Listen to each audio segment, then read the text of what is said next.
Did you know that before Wanda Sykes was a comedian, she used to work for the National Security Agency? It's true. Today, we are sharing our 2006 interview with Wanda, where she talks about getting into stand-up and leaving behind her safety net of her career at the NSA. The interview footage may be a little grainy, but her advice stands the test of time. Enjoy!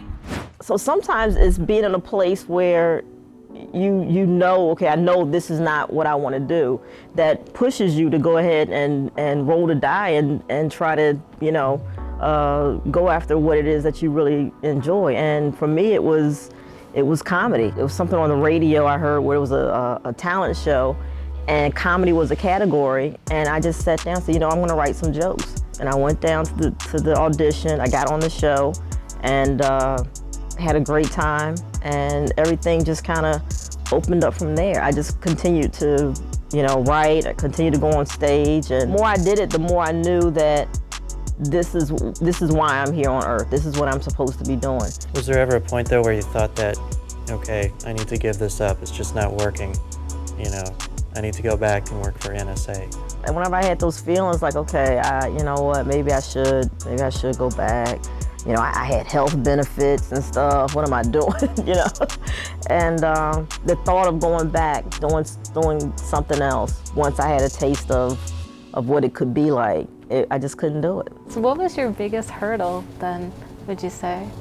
It was probably giving up my job. It wasn't until I officially quit NSA and moved to New Jersey so I can be closer to New York and work out at New York clubs. So it was giving up the job, giving up my safety net. What about support? Did you always have a lot of support from your parents and from your friends the entire way, or? I messed up because I invited them to a show way too early in my career. It was, so they saw a real bad night. I mean, I just bombed silly. When I told them I was gonna leave NSA and pursue comedy, they thought that I just lost my mind. Were they nagging you about it to go back? You could just see the concern, and them not saying anything was even, that was even harder, because they didn't even give me an opportunity to argue with them. It was more like,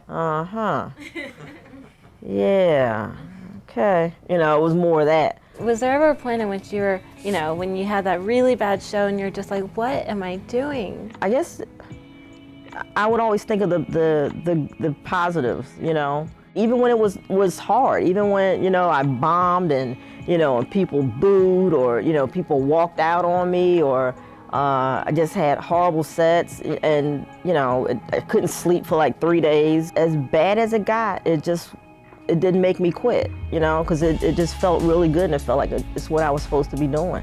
I'm so amazed, because that just seems like such a big risk. And I think one of the biggest things I struggle with is that, there's other stuff that I like writing and I like all the other stuff, but medical school, that's, I'm guaranteed a job once I get out, I'm gonna be highly paid, I can support a family,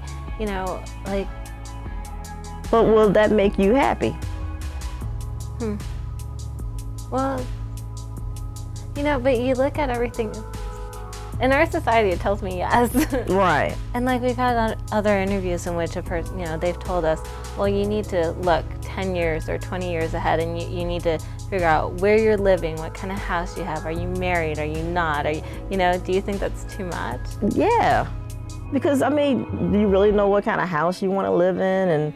And then say 10 years from now, you have the house that you want and the family that you want, but you're miserable. You want to run away from all of it. And now you're like, I'm stuck with this mortgage for this house. And now I'm stuck in this job to pay for this stupid house that I wanted.